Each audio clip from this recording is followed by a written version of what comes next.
It's not as if the first-generation Honda Ridgeline was ahead of its time.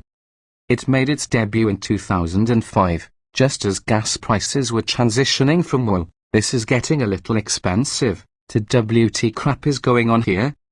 Not only was it not ahead of its time, it was one of the timeliest automotive introductions in history. There could not have been a better occasion to bring out a more civilized, more efficient pickup. We named it a comparison test winner, then ordered one for 40,000 miles of fawning. That Honda's reimagined pickup seated 5 far more comfortably than any of its crew cab contemporaries and rode incomparably better should have kick-started a revolution. And it nearly did.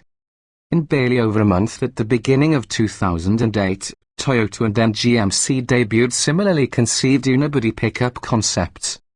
GMC's erstwhile chief told us then that he expected the entire compact truck market to go unibody. But after the tumult of that year, the automakers backpedaled to the safety of familiarity. Toyota continued churning out the Tacoma, General Motors kept on building the Chevrolet Colorado and the GMC Canyon, and the Ridgeline faded into obscurity, tumbling from 50,193 sales in 2006 to a low of 9,759 in 2011 before getting canned after the 2014 model year. Good idea, weird idea, but the Ridgeline was a good idea packed with weird ideas: the dual-action tailgate, the in-bed trunk, the flying buttress cab, and a dramatically sloping edge topping each bed aside. Many of those good and weird ideas remain in the new generation, but Honda reversed course significantly on the one that it most blames for the Ridgeline subpar sales: exterior design. What used to be adventurously overstyled now looks far more conventional, a Pilot with the roof lopped off aft of the second row. The structure is shared with the Pilot crossover, and related to the underpinnings of the upcoming next-generation Odyssey, but nearly every major component is beefed up to handle pickup duty. Engineers tell us the front structure is 17% stronger than that of the Pilot, while the rear is 31% sturdier. The Ridgeline's maximum payload of 1,584 pounds virtually ties that of the segment-leading and recently redesigned Colorado, while its 5,000 pound tow rating brings up the rear of the class. And that's only for all-wheel drive models. Front drivers are rated to tow 3,500 pounds. Engines of change. Our experience with the 9-speed automatic transmission in the Honda Pilot hasn't been entirely satisfactory. So we were pleased that Honda has employed a 6-speed in the Ridgeline. With the 9-speed, shifts vary in quickness and smoothness as speed builds, whereas the 6 is consistently swift and seamless. With 280 horsepower and 262 lb-ft of torque, the 3.5-litre V6 tops the outgoing truck's engine by 30 horsepower and 15 lb-ft.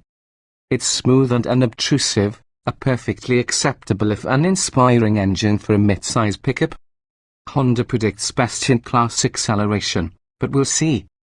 The Ridgeline is proof that unibody doesn't mean light as much as sturdy means heavy. The company claims, and our experience so far bears out, that the Ridgeline is stiffer than its competition, but the result is a curb weight of 4,500 pounds, heavier than the GM Winds, the Nissan Frontier, and the Toyota Tacoma.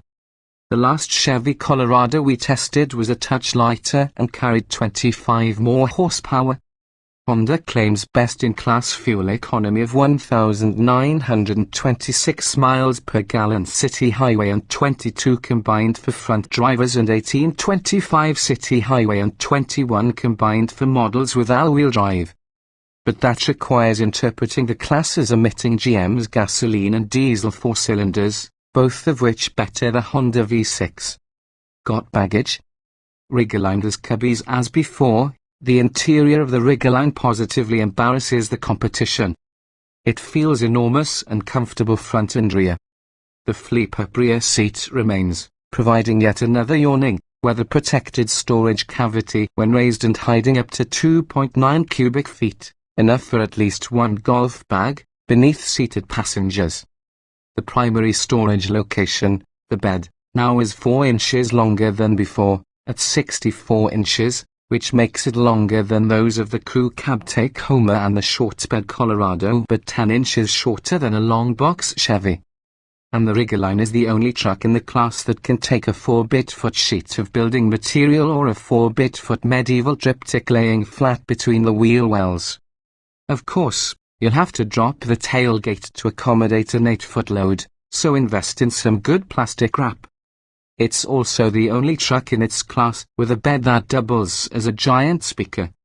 In top trim levels, 6 so-called exciters are mounted behind the bedsides. If you think of these as speaker magnets that use the panels to which they're affixed as cones, you're pretty close.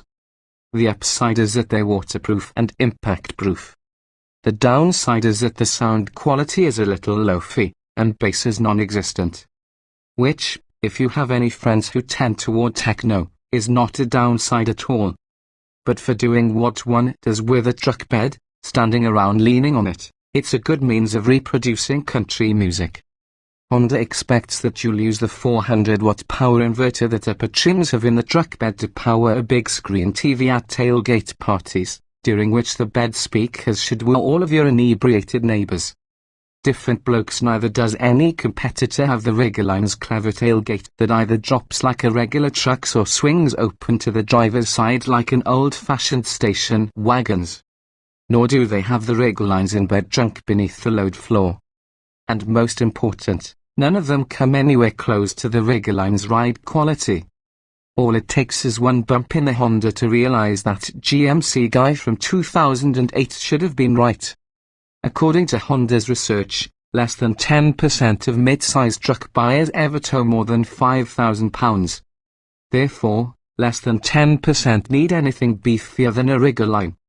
The Honda Ridgeline enjoys a ride that no live axle, body-on-frame vehicle could dream of. It's all lightness and composure, car-like body control and smoothness.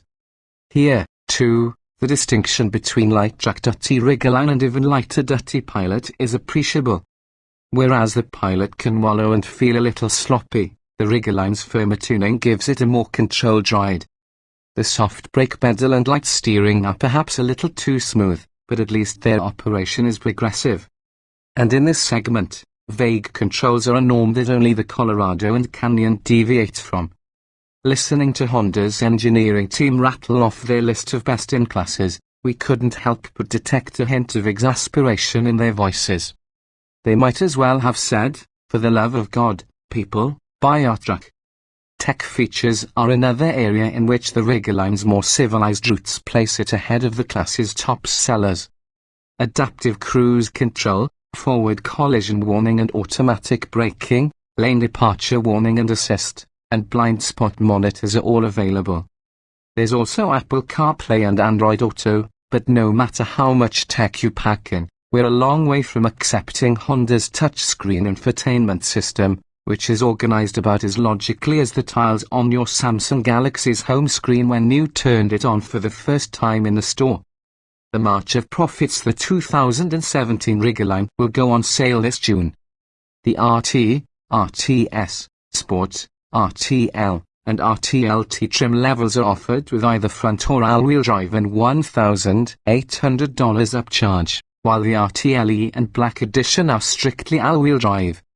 For $30,375, the entry-level RT includes a rear-view camera, keyless start, a tilting and telescoping steering column, and a 7-speaker stereo with Bluetooth, auxiliary device, and USB connectivity. At $32,415, the RTS adds keyless entry, remote start, and and climate controls. The $33,915 Sportnet's black exterior trim, red footwell lighting, and grey painted wheels.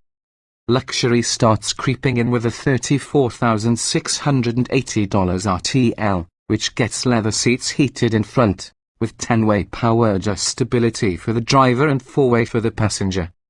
An acoustic windshield cuts interior noise to let occupants hear those little motors work. Tech begins to arrive at $36,830 in the RTLT.